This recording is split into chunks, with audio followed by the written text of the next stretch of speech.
Você está no canal Eu Estudo a Lição com o pastor Samuel Camilo. Hoje é segunda-feira, dia 19 de setembro de 2022. E o tema que estudaremos na nossa lição será desprezado e rejeitado. O texto que serve como base para o nosso estudo de hoje encontra-se em Mateus capítulo 23, verso 37, que diz assim: Jerusalém, Jerusalém, que matas os profetas e apedrejas os que te foram enviados. Quantas vezes quis eu reunir os seus filhos como a galinha junta os seus pintinhos debaixo das asas, e vós não o quisestes. Esse texto é um texto dos mais emblemáticos dos 3 anos e meio de ministério que Cristo Jesus efetuou aqui na Terra. Especificamente, para que você possa se contextualizar, esse texto representa uma frase dita por Jesus no domingo da última semana dele aqui na Terra. Jesus estava exatamente em cima do Monte das Oliveiras, de onde ele enxergava a colina de Ofel, aonde havia sido construído o templo. Na parte de baixo, entre o Monte das Oliveiras e a colina de Ofel, estava o Vale do Cedron, aonde estava o Ribeiro do Cedron, um pequeno rio, um riachinho, que separava essas duas montanhas.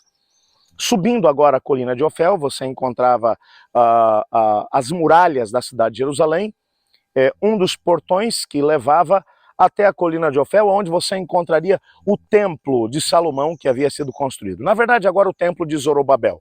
O templo de Salomão havia sido destruído, Zorobabel havia liderado a construção, a reconstrução do templo na época dos profetas Ageu e Zacarias. Posteriormente, nos últimos 46 anos antes daquele momento em que Jesus se encontrava naquela posição, o rei Herodes havia reformado completamente o templo, trazendo inclusive pedras de grande tamanho e de beleza tremenda, de mármore branco, revestindo todo o templo. O templo realmente era magnífico. O sol, que naquele tempo incidia sobre as pedras de mármore branco, faziam com que os seus raios refletissem e a visão que se tinha era alguma coisa realmente magnífica. Jesus, naquela altura, montado sobre o jumentinho, estava descendo para Jerusalém. Era o momento da sua entrada triunfal. Até aquele momento, Jesus havia entrado de forma muito discreta na cidade, tentando não chamar atenção. Pela primeira vez agora, ele vai aceitar aquilo que estava para acontecer. Há um dado histórico que nos ajuda a entender esse momento. Flávio Josefo menciona que naquele ano, de forma completamente extraordinária, um grupo composto por algo em torno de 2 milhões de peregrinos estava em Jerusalém para a celebração da Páscoa. Quando você pensa nessa grande quantidade de pessoas, era realmente um grupo muito, mas muito fora do comum. Pensando que a maior parte das festividades de Páscoa juntava um máximo de 300 mil pessoas na cidade, o que já era muita gente. Naquele ano, por causa principalmente das obras que Cristo Jesus tinha feito e que tinha chamado a atenção, curando pessoas, purificando leprosos, libertando pessoas possuídas por espíritos maus, muita gente entendendo que o cumprimento das 70 semanas de Daniel, que apregoavam aquele como sendo o momento do aparecimento do Messias, haviam vindo até Jerusalém para ver se esse homem, esse Galileu, esse homem de Nazaré, se ele realmente podia ser o Messias. É bem verdade que outras pessoas haviam se autodenominado Messias naquela altura. Flávio Josefo ainda vai mencionar que algo em torno de 200 indivíduos por ocasião daquele período haviam se autodenominado Messias. Ou seja, era Jesus e mais outros 199 no país se autodenominando Messias.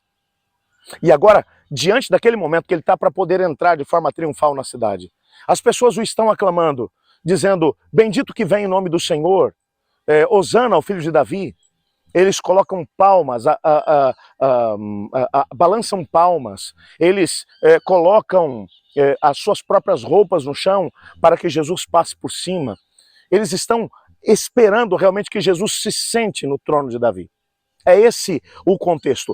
Quando Jesus para sobre o Monte das Oliveiras, então ele olha para a cidade de Jerusalém e ele começa a chorar. Quando olhamos para o Evangelho de João, principalmente, João vai dar um detalhe muito importante. Por 7 vezes, João vai mencionar que Jesus se autodenominou o Eu Sou. Aquele mesmo que havia mencionado o seu nome eterno para Moisés, lá no capítulo 3 do livro de Êxodo, quando ele disse: eu sou o que sou, enviou ou está enviando você para libertar o meu povo. lá no Egito. O nome em hebraico Yahweh ou Yahvé, Jeová, o seu nome eterno. E Jesus, por pelo menos 7 ocasiões no Evangelho de João, ele vai se autodenominar o Eu Sou, o que significa que em todos os anos em que ele esteve lidando com o povo de Israel, todas as vezes que Deus vai aparecer diante do seu povo, ou o anjo do Senhor, era o mesmo Jesus pré-encarnado. Ele havia lidado com aquela nação. Mas agora, depois de 3 anos e meio de trabalho com aquela nação, ele olha para a cidade de Jerusalém. A visão é muito bonita, mas agora, pela fé, ele está vendo algumas coisas que estão à sua frente. No livro das Atuais Nações, a senhora White diz que Jesus estava vendo o que aconteceria na sexta-feira daquela mesma semana, quando a cidade o rejeitaria, que ele seria pregado numa cruz. Mas ele via mais, ele via o que aconteceria alguns anos mais tarde, quando no ano 70, daquele mesmo lugar onde ele estava, o general Tito observaria a cidade enquanto os romanos estariam atacando a cidade, destruindo o templo, queimando, pilhando, matando pessoas por todos os cantos. E então dos seus lábios brota palavras muito, mas muito tristes, enquanto ele mesmo chora de forma convulsiva, diz a senhora White. Ele diz: Jerusalém, Jerusalém, que matas os profetas e apedrejas aqueles que te foram enviados. Ele está falando de séculos que ele havia trabalhado com o povo. Ele está falando de oportunidade após oportunidade que ele havia oferecido para a nação e que a nação havia rejeitado. Via que a nação estava a ponto de rejeitá-lo também como Senhor e Deus. Ele diz: quantas vezes eu quis ajuntá-los embaixo das minhas asas como uma galinha faz com seus pintinhos, mas vocês não quiseram. Agora a sua casa vai ficar deserta. O sentimento que Cristo tem é o mesmo sentimento que um pai tem quando vê um filho indo por um caminho de destruição, mas que ele, de alguma forma, reconhecendo a liberdade de escolha que o filho tem e entendendo que não é através da força e nem da violência que ele vai obrigar o filho a fazer aquilo que é certo, ele chora, ele se angustia, percebendo que aquele é um caminho de autodestruição. Esse era o sentimento que Jesus tinha. Quando olhamos para o crisol que Cristo Jesus teve que enfrentar para nos salvar, nós percebemos uma tristeza que nós nunca seremos chamados a experimentar. A tristeza de um Deus que fez tudo durante milênios para salvar um povo e que eles haviam rejeitado a oportunidade que Deus havia dado a eles. Eu queria nesse momento orar a Deus, porque antes de jogarmos pedra na geração que rejeitou a Jesus, precisamos olhar para a nossa geração, que tendo todo o conhecimento que temos a respeito das escolhas que foram feitas lá atrás, ainda assim continuamos tomando as mesmas decisões que eles tomaram, deixando Jesus fora da nossa vida, fazendo o nosso caminho independente do caminho do Senhor. Eu queria orar para que Deus me ajudasse a seguir os caminhos de Jesus e não os meus próprios caminhos. Você não gostaria de se unir a mim nessa oração?